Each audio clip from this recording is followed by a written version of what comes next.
So thank you very much, and thank you for inviting us. It's a real honor to be here at Collège de France for us. So in our talk, we want to discuss evidence for a series of projections in the VP periphery, and we are doing this with the case of some West African languages.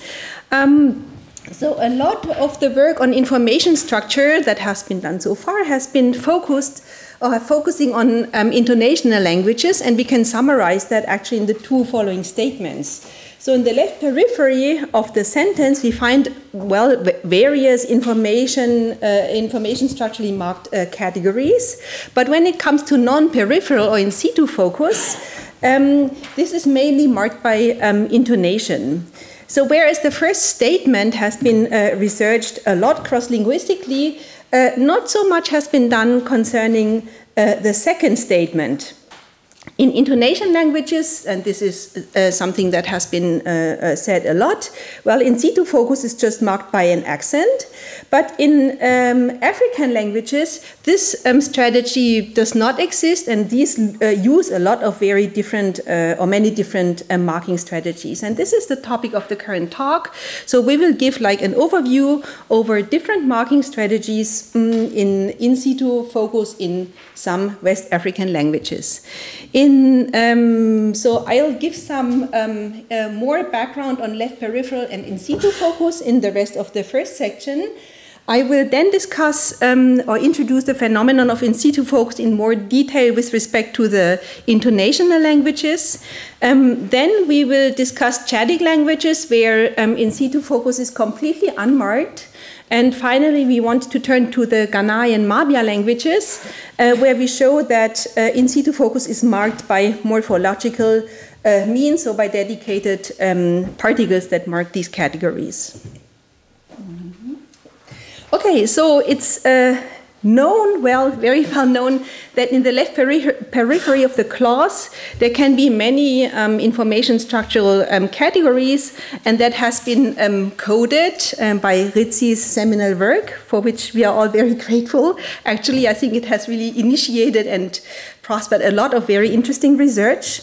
And, well, African languages, as we have already heard in the morning, have provided much evidence for this sequence of theories, in the sense that there is a marker, or often a marker, that marks the categories. For instance, in 2 we see an example from the language Dagbani, that's a Mabia language spoken in the north of Ghana. And here we see, similar to Abo's work on Gungbe, that there is a focus marker in the left periphery that marks WH questions as well as their answers. Note that this is an SVO language, but when it comes to WH questions, the WH element is fronted, it's followed by the marker K, and so is the answer constituent. So that is an option. So most of the languages, all of the languages that we are investigating here, also have the option of in situ focus, or at least of the marking of lower focus. And that is interesting in the following respect. Well, Adriana Belletti has proposed that there are also information structure projections in the left periphery of the VP, and that has been based on data from Italian, as you can see in 3. So in Italian, new information focus, even from a subject, is realized in the final or in the post-verbal position, and Adriana has taken this as evidence that this focus constituent moves to a low focus projection. So she has argued for the structure here in 4. She has mainly concentrated on focus, but similar results or similar proposals have been derived also for topic phrases, for instance, with respect to differential object marking that can be triggered by givenness or secondary topicality. Also, with respect to Bantu languages, it has been argued that there are low topic projections, for instance, in Zulu by Jochen Zeller, or in Swahili by Johannes Mursell. So in the rest of our talk, we will be concerned with in situ focus marking, so the focus projection as represented in 4, and we will discuss like evidence for such projections and also interesting consequences for theoretical concepts that have been mainly developed for intonation languages. Coming to section 2, if we look at intonation languages such as German, we see that, we know that the focus can be realized in situ. Actually, that's the most typical representation of focus. And when we have such an instance of focus, well, focus needs to be marked by an accent. So look at 5. Wann ist Mila in Wien angekommen? When did Mila arrive in Vienna? In the answer, the answer is Mila ist gestern in Wien angekommen. You notice the accent on the temporal adverbial here. So an interesting question is, of course, how do we relate the accent on a word or a syllable with the pragmatic focus of the clause? And this is the topic of focus projection. So the question is, how do we relate an accent with the focus? Of course, we know that an accent, for instance, on the object, as here given in example 6, is compatible with various focus interpretations. So George helped Louis can be an answer to the question to an object, the question for a VP, or the question even for an IP. They all have the same accent pattern. So one famous approach relating accent and focus has been developed by Lisa Selkirk in the 80s and 90s, her focus projection approach. She assumed that once you have an accent on a syllable in a sentence, that introduces a focus feature, and that focus feature projects along the projection line. Yeah? So if you look at the examples in 10, so 10a is the object focus, and we see the focus feature on the object Louis, and that's like the only feature it doesn't project, and that is compatible with object focus. But then the focus feature can project over across the verb to the VP, and that would then be the representation of a VP focus. Finally, can go on to project to the IP, and then that would represent sentence focus. Interestingly, subjects cannot from subjects, features cannot project. So if you have a feature on an F feature on a subject due to the accent on the subject, that can only express subject focus. What we need in order for focus projection to work is a focus exponent. So we need like an element that carries an accent. Otherwise, we can't really employ focus projection. And that's very interesting when we turn to African languages, because we'll see that in many of these languages, there is just no focus exponent. So focus projection cannot work the same way, or cannot work at all, if you like. Of course, the question is also, if we ask ourselves if this is evidence for a low focus projection, maybe. Maybe an accent can be seen as like a marking or a marking of the head, and that can give maybe rise to low focus projections. Let's turn to languages where focus is fully unmarked. Such languages have been discussed in the literature, so many West African languages work like this, and you can see here references for people who have assumed that or observed that. And I have to say, when me and Malte Zimmermann observed that for Hausa, we were really quite, maybe shocked or surprised, because we realized that all these concepts that we had learned formally would not work or did not work. And I'll tell you with the example of Hausa why this is the case.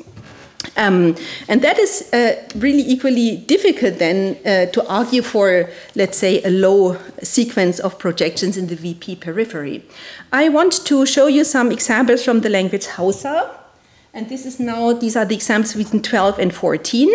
And Hausa has in situ focus and ex situ focus, and you can you can see whether like movement has taken place by the auxiliary in Hausa.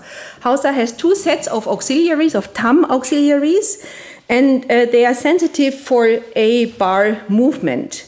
So if, let's take for instance the third plural tam marker, which is suka when an element has moved across, and sun if no movement has taken place. So there are always two sets, and they are sensitive to a bar movement. So the a bar tam auxiliary comes with a WH movement, with focus movement, with relative clauses, so with all typical cases of a bar movement. So the question in 12a is an object question. It has ex situ, it's an ex situ construction, but see that in the in situ answer, there is no movement at all. So there is, we have the non-movement form of the auxiliary, and the object appears just in the regular default position. 13 is a similar example for temporal adverbials, and 14 shows the same for VP focus. So in all of these examples, nothing really happens. There is no morphological marker, there is no syntax, there is no indication in the tam marker, and well, yeah, so this seems to be really unmarked. By the way, subjects always behave a little bit different from the rest of the categories. Subjects can be only realized by ex situ, with an ex situ strategy. This is shown in 15. In 15b, we see the answer to a subject question, and the a bar auxiliary is obligatory here. But that's an aside, that's not so important for us. Now we ask ourselves, so if there is no morphosyntactic indication of in situ focus, maybe there is some prosody. And we recorded, that was worked back with Malte Zimmermann, we recorded utterances, and this is now here in these pitch tracks, we recorded utterances of IP focus, VP focus, object focus, and verbal focus. And I mean, we are not phonologists, but if you look at the pitch tracks, you can see they really look very much identical. Yeah, so we didn't really detect any prosodic or phonological differences whatsoever between these different focus types. So no additional accents, no like stronger downstep or what have you. So we concluded from that focus in Hausers really, in situ focus in Hausers really fully unmarked. That is of course a big problem for focus projection, yeah, which cannot apply because there's just no indication. And whether there are low focus projections, we just can't say when we look. We cannot say anything about that when we look at Hauser. So the next type of languages we are going to look at are from Ghana. These are Mabia languages, and they have high and low morphological markers. And this is part of Johannes. Yeah, so thank you. As Katharina mentioned, in some of the West African languages, so the ones she discussed, in situ focus seems to be completely unmarked, but fortunately not all West African languages work like this, and the Mabia languages actually show a wide variety of in situ focus marking. Just to give you a short introduction into the Mabia languages, they're a family of languages that are spoken in northern Ghana and the surrounding areas. There are roughly 70 languages in this group, and the data we're going to talk about here were elicited by ourselves as part of an ongoing project in Ghana, as well as with speakers that we have in Frankfurt and surrounding areas. Concerning their grammar, the Mabia languages are more or less consistently SVO and allow very little variation in word order, and the grammatical categories, so tam marking, negation, voice, etc., are mostly marked by independent preverbal particles, but we do see a considerable number of stem alternations. So in 16, again, you see two examples from Dagbani showing you the SVO order of the languages, right? So because we have the subject followed by the verb, and here you can see the imperfective suffix following the verb. We have the noun phrase and the definite determiner. And in 16b, we show you ditransitive construction, and I will talk a lot about ditransitive constructions and what is about to come. Also importantly, the Mabia languages are tone languages, and we haven't indicated tone in all of our examples because we haven't processed it fully yet. But to our knowledge, there are only very few instances where tone actually has a grammatical function, and it definitely does not play a role with focus. So turning to then the topic that we want to discuss, namely morphological marking of in situ focus, all of the Mabia languages actually show this type of marking, right? So as Katharina also mentioned, the languages also show ex situ focus marking, and we already saw an example of ex situ focus marking in the Mabia languages in the beginning of the talk in example 2. But more importantly for us here now, all these languages also show in situ focus marking. And if we look carefully at the languages, we actually can distinguish two different strategies, which I will discuss in turn, right? So the first strategy is in situ focus marking with the focus marker adjacent to the focus constituent. And then we're also going to see in situ focus markers that are adjacent to the verb in other languages. And especially when we relate the in situ focus marking strategies to the ex situ focus marking strategies, we will see that there seem to be some interesting patterns that are emerging. So I'm going to start with in situ focus marking, where the focus marker is adjacent to the focus constituent. And the language I'm going to discuss most here is Likpak-Panel. And you can see examples for in situ focus marking here in 17 and 18. You see ditransitive constructions. And you see that in 17, who did conjure back a book from? Conjure back the book from Sam. So you see here that Sam, the indirect object, is followed by the focus marker. In 18, you have what did conjure back from Sam. So now we're questioning the direct object. And you see again in the answer 18b that the focus marker is following the direct object. Also, I want to point out, you might have noticed that the focus marker changes from le to la in these instances, but that is a very surface-oriented restriction, because the way that seems to work is that as soon as the focus marker is sentence final, it changes to la, right? Yeah, there does not seem to be any other kind of restriction at play. There is another very interesting restriction on the focus marking in the language, namely that the focus marker has to be adjoined to a constituent in the clausal spine. And this restriction has various consequences. The first, as you see in 19, even narrow verb focus is marked by the focus marker being adjoined to the whole VP, because it has to be adjoined to a full constituent. Right, and then you can see in 19, A gives you again the context question, did Adam buy a fowl? And then if you flip the page, you see that if you answer this, the focus particle is not adjoined directly to the verb, but it is actually adjoined to the VP. And if you try to adjoin it to the verb, as we've tried in the C example here, the example becomes ungrammatical.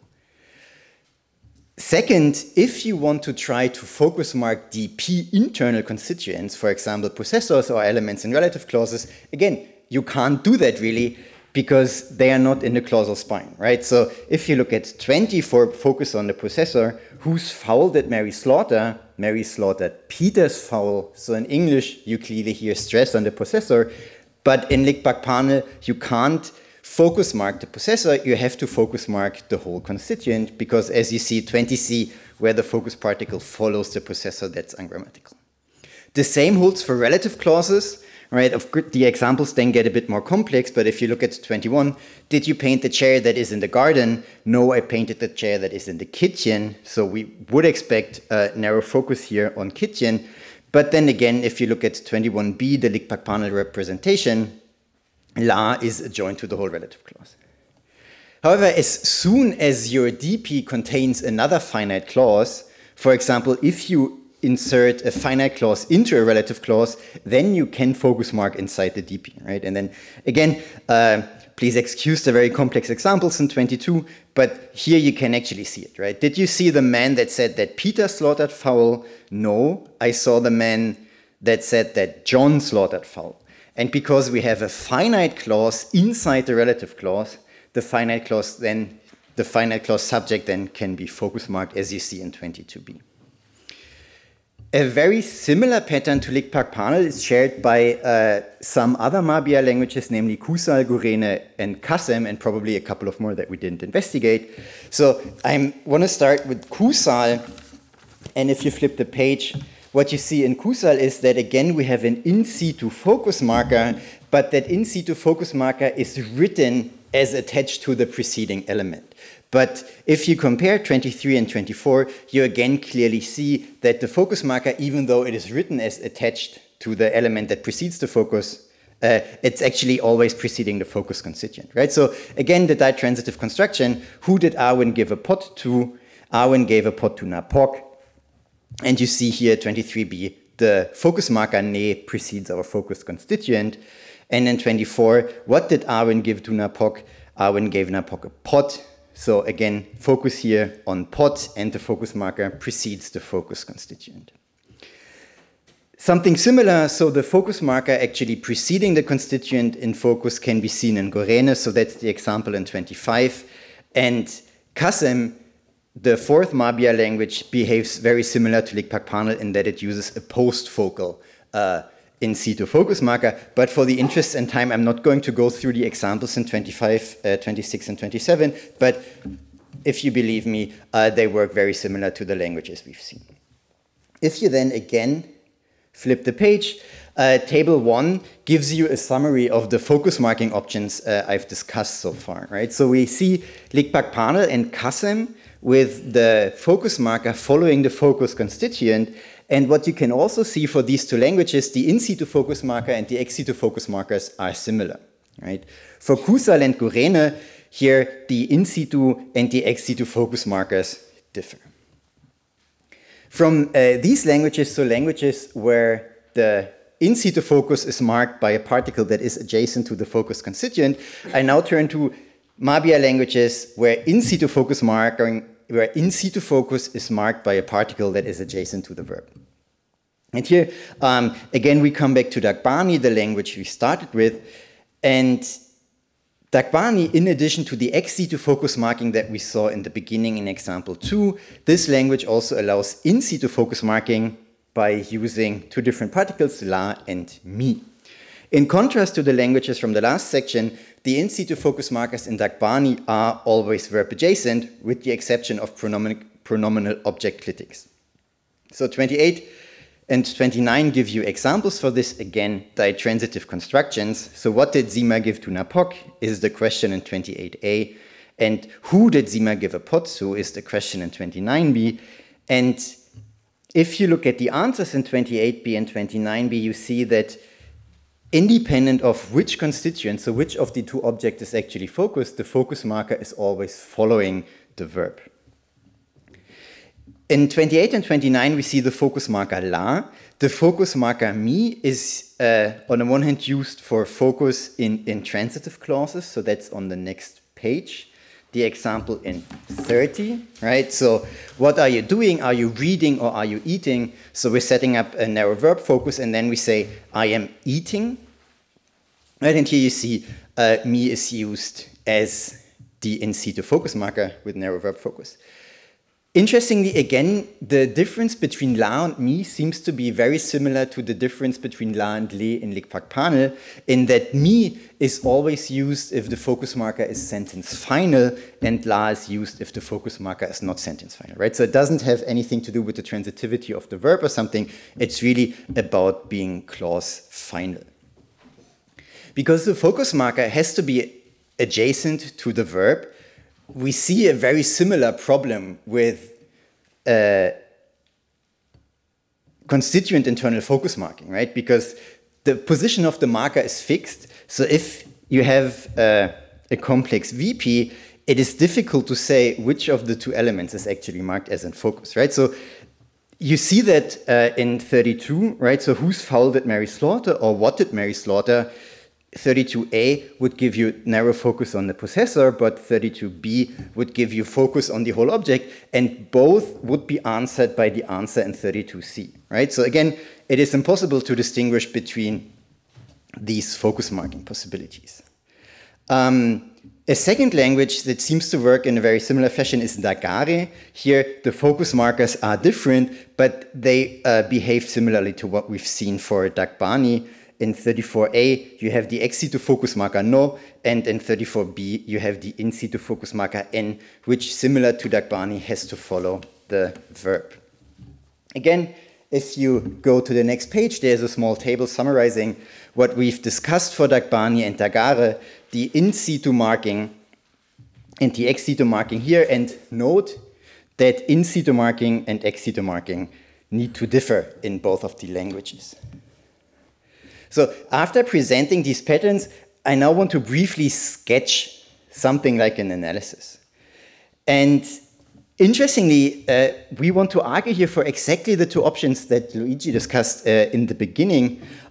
namely that we get the option of agreement and we get the option of movement of the focus constituent. Because we actually believe that the two different classes of in situ focus marking languages, so focus constituent adjacent and verb adjacent, represent two different options with respect to the low information structural marking, or more concretely that in languages with XP adjacent focus particles, we actually don't have any low information structural phrase, and focus is simply licensed by agreement with a high focus head. And for languages with verb adjacent focus particles, these actually do host a low focus phrase, and the focus marker can be seen as the head of this phrase. So starting with the languages where the focus particle is actually adjacent to the focus constituent, if you go to the next page, you see at the top two possible structures. On the left, our proposal for in situ focus, and on the right, our proposal for ex situ focus.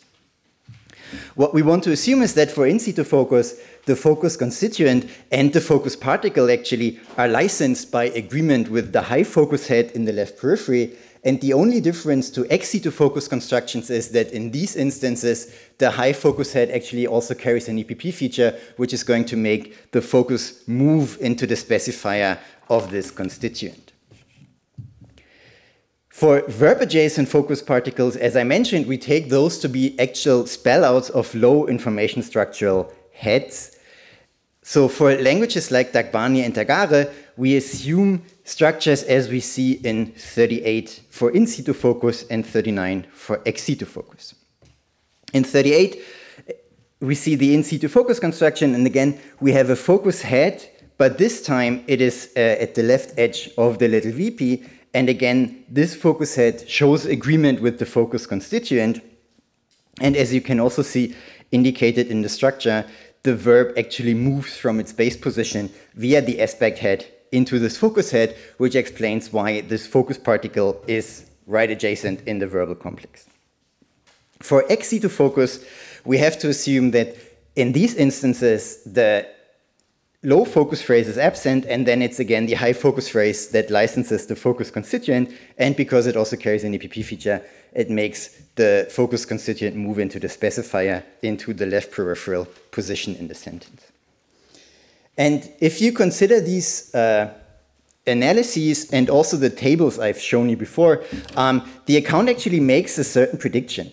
In languages where the focus particle is adjacent to the focus constituent, there is basically no restriction on the shape of the particle, right? So we should expect that the ex situ focus construction might show different particles, it might be the same particles, but really everything should be possible, and this is what we've seen, right? We saw languages where the in situ particles are similar to the ex situ particles, but we also saw languages where they are different. On the other hand, for languages with verb adjacent focus particles, it would be kind of unexpected if the ex situ heads and the ex situ heads and the in situ heads are similar, because both actually spell out different focus heads, right? And because they spell out different information structural heads, they should therefore also have different forms, or at least that's what we would expect. And this is what we find, right? So again, there's a table here in table 3 which shows you that exactly this cell, right? So verb adjacent focus particles, or languages with verb adjacent focus particles where the ex situ is similar to the in situ marker, are absent in the sample that we've investigated. And also, if we extend the view a bit beyond the Mabia languages, so this generalization seems to hold more or less for other West African languages that we looked at. Before concluding, I briefly want to come back to the problem of focus projection that Katharina mentioned is so prevalent in languages where in situ focus is completely unmarked. Because in the Mabia languages, even though in situ focus is marked, they are still problematic for the idea of focus projection, right? Because the marker actually does not provide enough information for focus projection to be possible. As the marker clearly does not identify the focus exponent, so the initial F-mark constituent, right? So in verb adjacent languages, the focus marker just indicates that some constituent in the VP is focused, but just by looking at the sentence, it is impossible to tell. In languages where the focus marker is adjacent to the focus constituent, right, the identification potential is a bit bigger, right? So we can distinguish between direct and indirect object focus, for example. But as soon as we're talking as we're talking about more complex focus constituents containing possessors, relative clauses, and so on, again, we are unable to identify the initial focus exponent. And if we try to think about the reason why that should be the case, well, the reason here really seems to be syntactic, right? We've argued that in all cases we have an underlying agreement relation between a focus set and the focus constituent. If we now assume that agreement is subject to the same restriction as movement, for example, so that it is subject to phases, we would expect that because we can't agree into a phase, we would run into the same we would run exactly into the problems that we see here, and there are simply no other syntactic processes that would be able to take over this identifying function, and also, because we're talking about tone languages, phonology can also not really contribute anything for the identification of the focus exponent. So, summing up, we saw that in many languages, new information focus is mainly marked intonationally, but this is not an option in many other languages, for example, in tone languages, and their syntactic and or morphological means are necessary to indicate the focus constituent.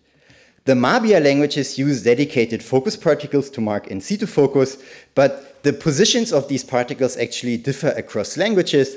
Some of them show focus particles that are adjacent to the verb, and others show focus particles that are adjacent to the focus constituent, while still being part of the sentential spine. From a cartographic perspective, as we argued, especially the former type is relevant, as we take the verb-adjacent focus particles to spell out the heads of low focus projections in the periphery of little vp. And of course, all of this can be taken as evidence for the existence of dedicated focus projections more generally. And with that, thank you very much, and we're looking forward to questions and comments.